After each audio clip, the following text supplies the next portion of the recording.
Assembly నియామకాలకు విరుద్ధంగా దళిత స్పీకర్ గడ్డం ప్రసాద్ పై దుర్భాషలాడినందుకు BRS working president KTR MLA Jagadishwar Reddy వెంటనే క్షమాపణ చెప్పాలని మార్కుక్ మండల కాంగ్రెస్ పార్టీ అధ్యక్షుడు కనకయ్య గౌడ్ తెలిపారు.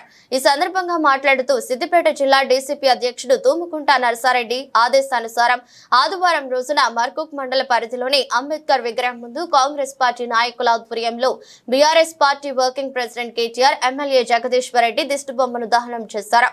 నాటి ప్రభుత్వంలో దళితులకు ఉన్నత స్థానం కల్పించకుండా అవమానించి నేడు కాంగ్రెస్ ప్రభుత్వ హయాంలో దళితులకు ఉన్నత స్థానం కల్పించినందుకు ఓర్వలేక అసెంబ్లీ సాక్షిగా దుర్భాషలాడటం సరికాదని వెంటనే స్పీకర్ గడ్డం ప్రసాద్ కి క్షమాపణలు చెప్పాలని డిమాండ్ చేశారు.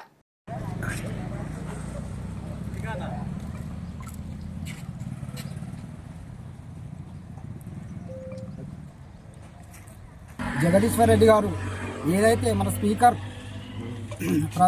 గడ్డం ప్రసాద్ను విమర్శించి దళితుల గురించి విమర్శించి మాట్లాడాడో ఆయన శివయాత్ర చేసి ఈరోజు ఆయన దిష్టిబొమ్మ తగిలేయడం జరిగింది. అదేవిధంగా బీఆర్ఎస్ నాయకులకు ఒకటే చెప్తున్నాం, ఆ రోజు దళితుని ముందుగా పెట్టుకొని మీరు గత 10 ఏళ్లలో ప్రభుత్వాన్ని గద్దెనెక్కిన మర్చిపోయారు మీరు.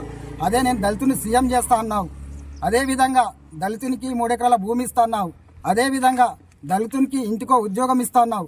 అన్ని గడ్లో కలిపి ఈరోజు దళితులను విమర్శ చేసే స్థాయికి సరికాదు.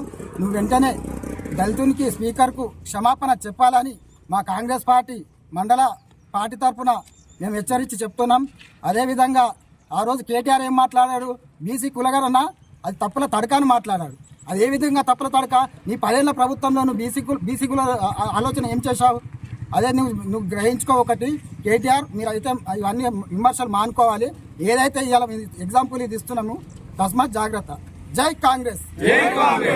అసెంబ్లీలో దళిత స్పీకర్ అయినటువంటి గడ్డం ప్రసాద్ గారిని జగదీష్ రెడ్డి గారు అవమానకరంగా మాట్లాడడం సిగ్గుచేటు. నిజానికి దళిత పట్ల చిత్తశుద్ధి ఉంటే ఆనాడే కేసీఆర్ ప్రభుత్వము దళితుని ముఖ్యమంత్రి చేసేది. మరి ఇప్పటికైనా దళితులకు చేసినటువంటి అవమానాన్ని మేము ఇన్ని రోజులు భరించడం, ఇక భరించే పరిస్థితి లేదు.